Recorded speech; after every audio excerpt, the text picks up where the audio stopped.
Welcome back to McCaffrey Farms here on the eastern plains of Colorado. I'm going to try and start the YouTube back. I've been wanting to. I've had a few people ask about it. So I'm going to try and give it another shot. The main reason I kind of quit, we started getting a little bit more busy on the farm, and I was still in college, and it just wasn't working out. But I've been graduated for a year or two now. We're still busy, but I've had a lot of people ask for more videos, and I've kind of been wanting to, so I think I'm going to try and give it another shot. So let's get into the video. You can see right now I am spraying some wheat stubble. That is one new thing from the last time that I made videos. Is I ended up joining my brother Justin, who used to do all of our spraying. I ended up joining him and buying a sprayer, truck, and trailer, and I started doing all the Dad and I spraying, and then I also do contract out with some other co-ops, and then Justin sometimes has some acres through his kind of business deal he has set up that I spray. Right now, that's what I'm doing is some of my wheat stubble. And I'm not using my truck right now because it's got a bad tire on it and I haven't been able to get it fixed yet. The last couple weeks have been a little hectic because thankfully it was after the main busy part, but Dad ended up wrecking his four-wheeler and getting himself hurt pretty decent. He's doing really good. He's back home. He wasn't gone for too terribly long, but he can't do a whole lot. So I've had a lot of little projects going. But wheat stubble is a little bit worse than I wanted it to be for spraying. What ended up happening the last couple weeks, we've actually been anywhere from 3 to 4 inches of rain. Up at the house, we're probably closer to 4. Down on this stuff, might be a little closer to that 3.5 inches of rain, and it all came pretty good, soaked in pretty good, and so the wheat stubble started getting pretty bad. Our trucks are actually right there. Like I said, I'm using Dad's truck right now. I've got a 1984 359, and then last year I bought a brand new Roadrunner spray trailer, and then I actually bought a 2015 R4038, which was the sprayer that Justin used for a couple of years. I bought it from him and he bought a different one. The second of us, I'm the third. But all three of us actually spray now, and Michael is actually down here helping as well. It's supposed to be getting pretty warm these next couple days, so I wasn't going to be able to do near as much spraying in a day as I hoped. And I got to get ready to start working some ground, and so to get it done, I'm going to start on some of mine while he works on some of Mom and Dad's, so we can hopefully get it knocked out here real quick. But so far, it's going good. I'm on my second load. Michael should be about done with his first. He's close to me, but he's down to where I can't really see him right now. But we're hoping to get a good chunk knocked out. I think it's 7:30. We've got till 11 o'clock before it hits 90 degrees. And the reason you can't just keep spraying, once it hits certain temperatures and gets hot enough, I think it starts evaporating off of the weeds, and so then it doesn't stay on near long enough to get into the plants and start killing them.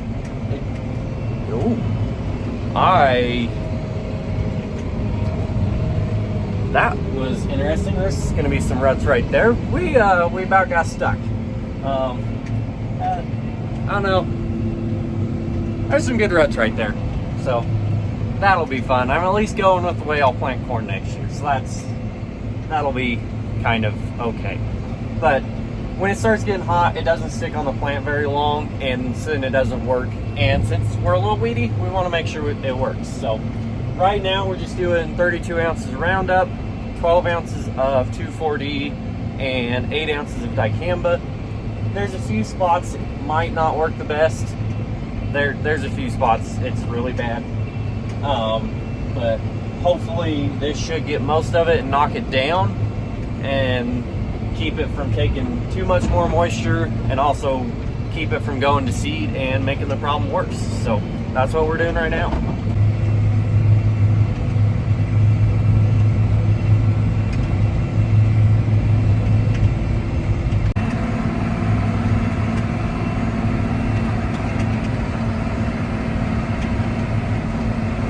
All right, I'm empty.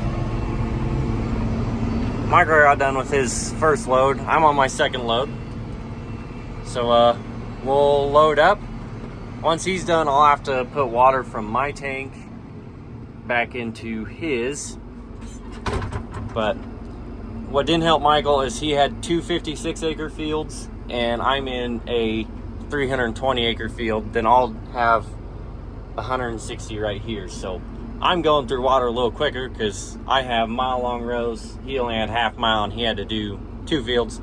But it worked out better. With his sprayer, it's a 1,200-gallon tank, so he could do the two 56-acre fields in one load, whereas I'd be able to do most of it, but would have to go back to do like 15 acres-ish. So, yeah, we'll get loaded and keep knocking some acres out. All right, Michael's loaded. I'm transferring water from my tank into his, because all the chemical is on his trailer. So once I get that done, I'll pull my sprayer up and load. I need just a little bit more than one tank filled to finish this field. I think it's gonna work out best if I hurry up, get this field finished, and then I don't think we'll need 2 more tank loads. I don't think we'll get through that much, but I'll probably run home and fill my tank back up and then come back, and hopefully we can get a decent amount done and be able to get a relatively okay start for tomorrow. But so far it's going okay. Not too horrible. I know he left a couple ruts. I've left a couple ruts. Some spots seem like they should be dry, but then they're wet, and you're prepared to start going around a lagoon, and then it's bone dry. So it kind of sucks. You can kind of tell when there's no weeds and it looks really clean.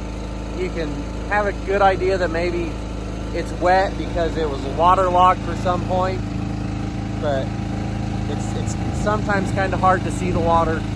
Most of the time, if the sun hits it right, you can see the glisten of water, but it kind of helps that we are going we are doing about 16, 17. This next load, I might run 18 to try and get it done a little quicker so I can run home and get water. We're only running 10 gallon an acre, and so the tips we have, we can run faster in higher pressure since it's not very windy right now. But that kind of helps having speeds, and that way if you do start getting into mud, you can power through it a little bit better. But it's not going horrible. Most spots you can tell they're going to be wet.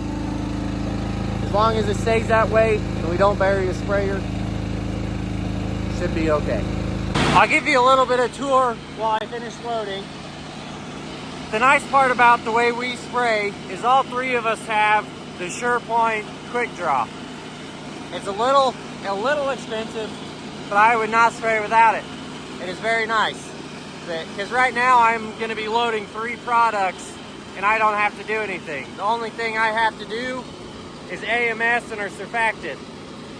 But it's very nice because it all comes through these valves here from the totes, and it's got a really, this right here, that's the mass meter in there, and that's what measures the chemical. And it is a very high dollar piece of equipment, but it's very accurate, and I don't think I could spray without this. It's been a very nice system, and I don't regret getting what we did. There's quite a few different options, but I really like the SurePoint Quick Draw, because there's sometimes all I have to do, if everything is in totes, I just have to hit start, and once you get your flow cal done really close, you can hit start, tell it 1,000 gallon, and it'll load the sprayer. You don't have to do anything except hook up the hose, unhook it. It's a very nice system. That's the best part about our spray setups is this quick draw. But it makes it a lot easier to spray. And we can load pretty quick. Like right now, 5 minutes. Right now, I'm loading in probably 7.5. And we've done loads where there's a lot more chemical going in and it takes longer, and we're still, even Michael with 1,200 gallon will still be right at 10 minutes or under. And that's a huge part. The quicker you can load, the more you can get done. It's because when you can spray as quickly as we do with 120-foot booms at 15, 16, 17 mile an hour, you can go through the water really quick. So if you're loading in 7 to 10 minutes rather than 15 to 20 or even 30, it makes up a difference. Because I know when Justin first switched to this, it was a somewhat similar system, but it's a lot more manual and way slower. I think he was doing like 30 to 40 minutes a load, and he said it made a huge difference how much he could spray once he got this system. So I really enjoy these. I don't think I could spray without them. I got my third load done, so I've got 310 acres. It's basically one more full pass along this mile long for the half section. But I think I'm probably gonna run home and get another tank load of water, because then that should get us to that noon, 11 to noon time frame of when it's gonna be over 90 degrees and we won't be spraying anymore. But I just gotta get back to the truck and head to the house. Shouldn't take me too long, we're not horribly far. Corn's looking pretty good, not too bad. This corner had, you can see a little bit more burnt up. Mostly here along the edge, there's a few spots out in it where I think maybe there must be a few weeds, I guess, I don't know. But overall, corn and Milo's looking really good. At some point, I'll try and get by some of Dad's Milo, actually at the field that Michael is spraying right now. He's got a couple fields of Milo that might do something pretty good here if we can get through. The next day or two, I think, are supposed to be a little bit warmer, but then I think it's supposed to cool off a decent little bit. But I think we've got good moisture that either way we should have a somewhat decent fall harvest for once. It's been a little while, but Dad's got a few fields of Milo. It's mainly the Channel 5B70. We did some of that last year, and that's I think going to be our new favorite hybrid. We've got some Decal 2807. It looks pretty good too, but the channel number is showing out. It's looking pretty good. I'm excited to get into a couple of those fields. So hopefully we can get to harvest and see what they're going to do. But we're not looking horrible. All right, I'm back here at the house getting more water. We've got some cone bottoms, and right now I'm just using my pump right here. It comes from the cone bottoms up through there, through the pump, then it goes through my cabinet, and then I've got a 3-way valve right in there that then switches it and puts it to this valve right here, and that puts it back in the tank. We have to do that because these cone bottoms don't have a pump on them yet. I want to change that because there's a good amount of acres that I do. Whenever I spray stuff of ours, I basically end up pumping the water twice, doubling how much work my pump has to do. And we use these cone bottoms for fertilizer, like when we plant and drill wheat. So we want to get a 3-inch pump put on those anyways, but then it'd be that much less work that my pump has to do. It'd make it last that much longer. And I think it'd still be just a touch quicker, because it is quite the process to pull it. and you can kind of hear it going up and down. I think it kind of surges a little bit, but it'd definitely just be easier if that had its own pump, if they had their own pump on them. And I want to change that at some point. We haven't got around to it yet. Hopefully soon we will though. All right, I'm back. We're spraying. This will be my last load. I'm not going to quite run out. I did it so that I can run a little bit on the first field tomorrow, because it's like 117 acres, I think, is what it's going to spray at. And so it's a 1,000-gallon tank. I can't quite do that. So with this quarter, what I had to refill, it worked out good if I just did a full fill, and then that should give me like the 20 acres I need on the first load to then only run one full load tomorrow. So I'm hoping that'll make it work out a little bit nicer. But this is, I'm just across the road from where we fill on the 1/4 of mine, and then the one field I'll spray tomorrow is also mine. But this field, it got a little hairy on the backside of this hill. Those pigweeds were a little big, so we're going to be testing the 240 and dicamba, but I'm already seeing stuff wilting pretty good. The last stuff I did on that field, that half section across the road, so even right here's a little tall. Not much for seed heads though. There's a few that are more headed out than I would like, so that isn't great. Like I said, I wanted to do this a little bit earlier, but then we kept getting rain, so I'm not going to complain about that. We were needing the rain when we got it, and one of my other cornfields is just right there at the corner of this one. So once I get this field done, I'll show you what that one looks like. Then depending on where Michael's at, he's way down south doing the farthest south 50 acres. That'll be his last for the day also. But if I get this done, he's still not back, I might drive down and look at the Milo, because it's been a few days since I looked at it and last seen it, and I think it's gonna look really good now. I bet it's by now mostly all headed out, and if it's not, there's not much left to go. There's already a lot of heads out there that look really good. I'm hopeful for a good fall harvest, but things are going good. We've got most of the spraying done. All we'll have left tomorrow is my 117, roughly 100 for Dad, and then like 130 acres up at the house. So that was a reason I had Michael help me, is I would only have 480 acres done versus almost 900 or 1,000. I'd have to add it up real quick to be sure, but we got a lot more done today than what I ever could have by myself. So that works out a lot better, because I need to get started farming on some of the summer fallow here directly.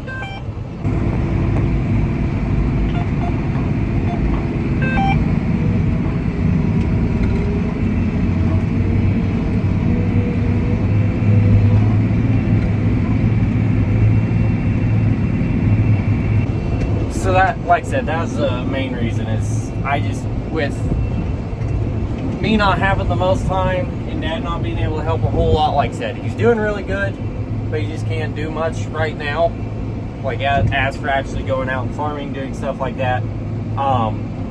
Was gonna kind of be running short, because we've got feed at the house that after I do the summer fallow, I'll need to get swathed and baled. It's only 125 and a 12-acre corner, so it's not a whole lot, but it is looking really good from the rain we've got. So I'm hoping there's going to be a lot of bales out there, but I want to get that done before we have to start drilling. And today is, I think, like the 14th of August, 13th or 14th, I can't remember. I'm hoping to be drilling around that first week of September, first week and a half-ish. So still have a decent amount to do. Have a few projects for getting ready for fall harvest going on, but those are like if I can't be doing anything in the fields, that's what I was doing. So don't have a ton to do for the combine and headers, hopefully, but I'm gonna be busy. But like I said, I do need to get summer fallow done. A lot of that, the clumps, is volunteer corn, and I did spray this because we had some bad bindweed and thistle in this field and one of my quarters over there, and then I spot sprayed some for Dad. But that was a little while ago. Even what I sprayed is starting to get a little hairy than some of the other fields. With all the rain we got, are starting to get a little green again.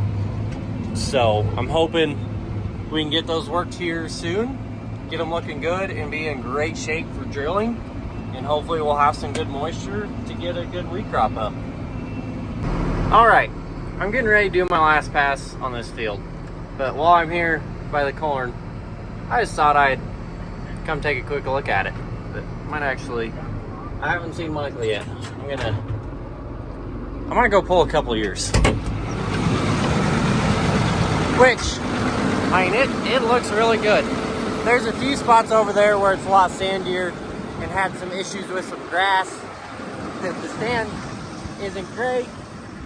This is another reason you need to come farm, is look at all this little grass that's starting. That's a big reason why I need to farm. But, my goodness. We'll come in. This is a Brevant number. It is like an 04, no, this one is 01 V22.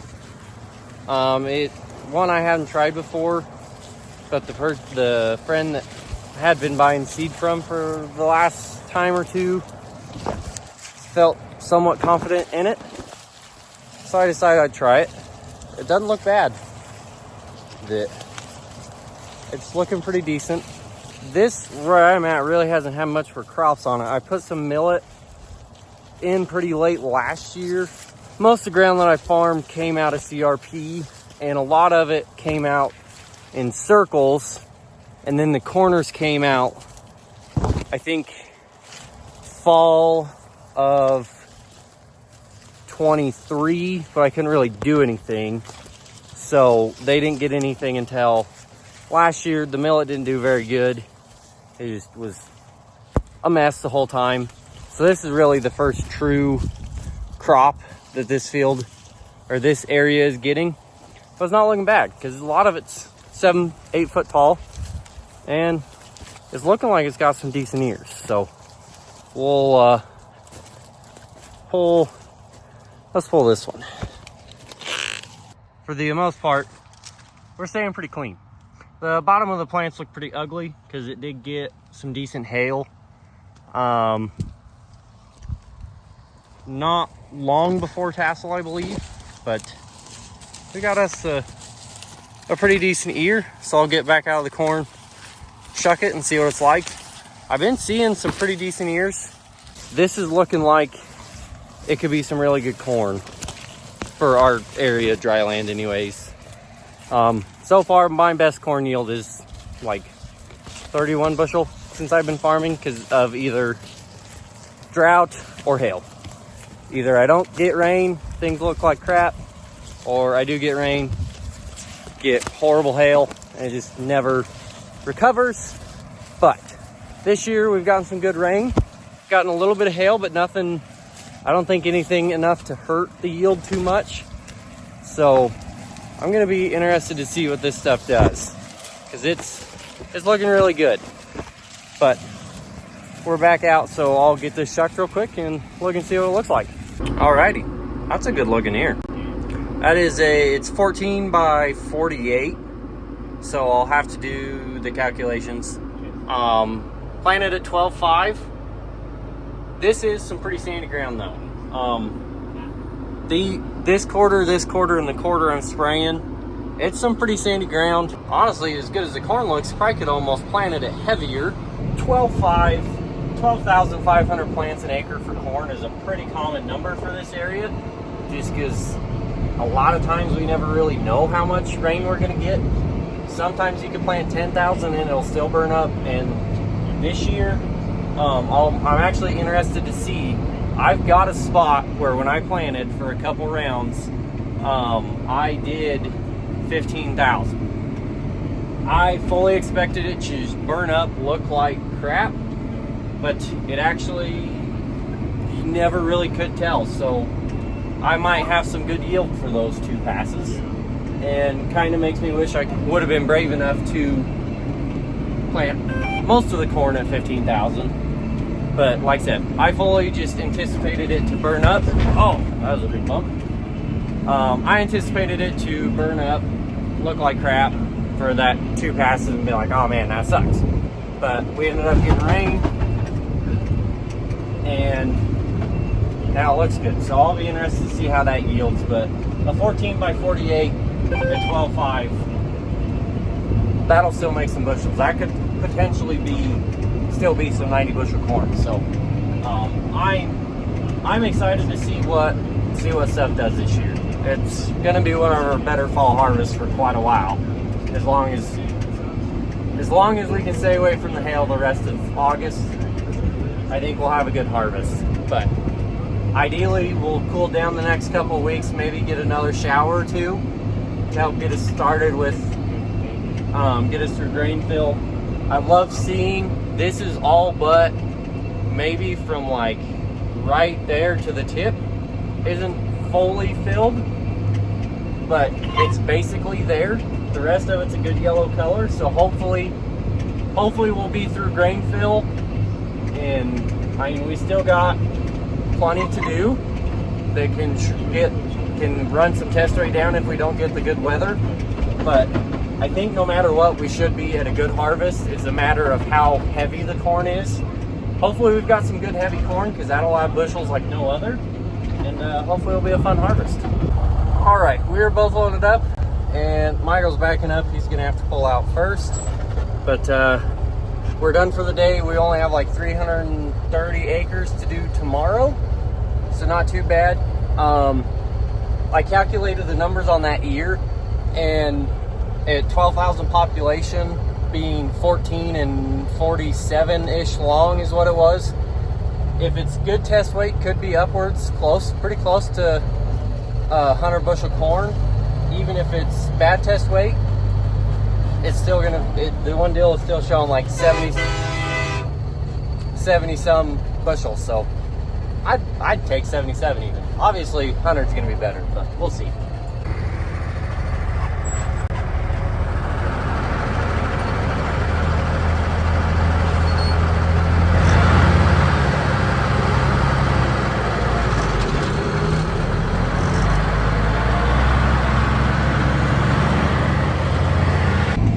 All right, it's the next day.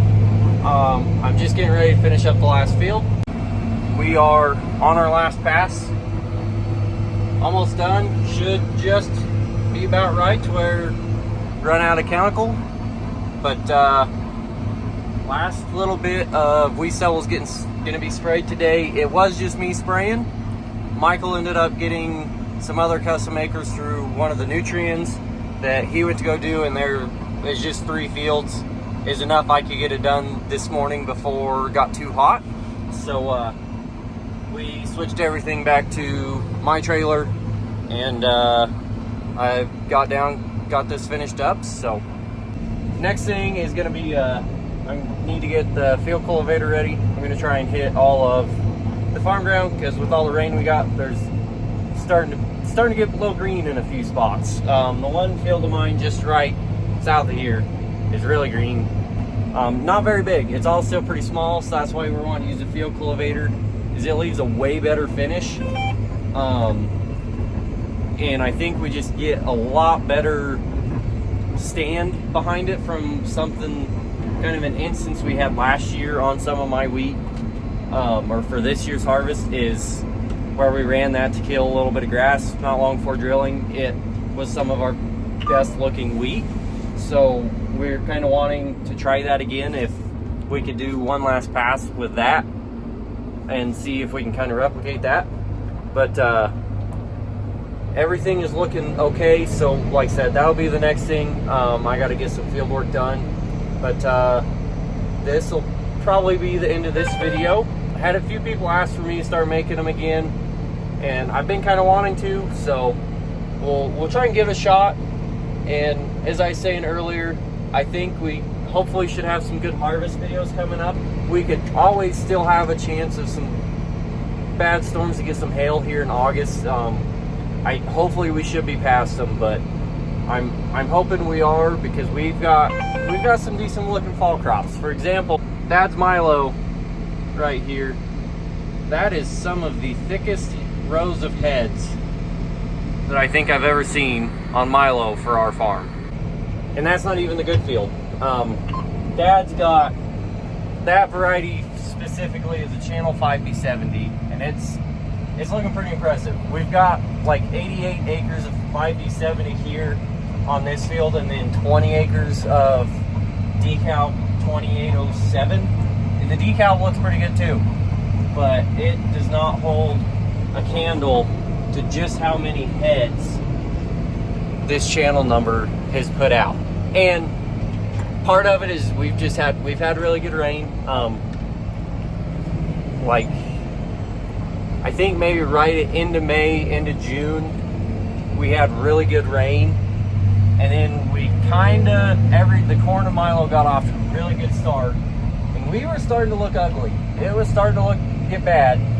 But then, like I said, here just a few weeks ago, we got some really good rain, and it has paid off, because these crops are looking decent.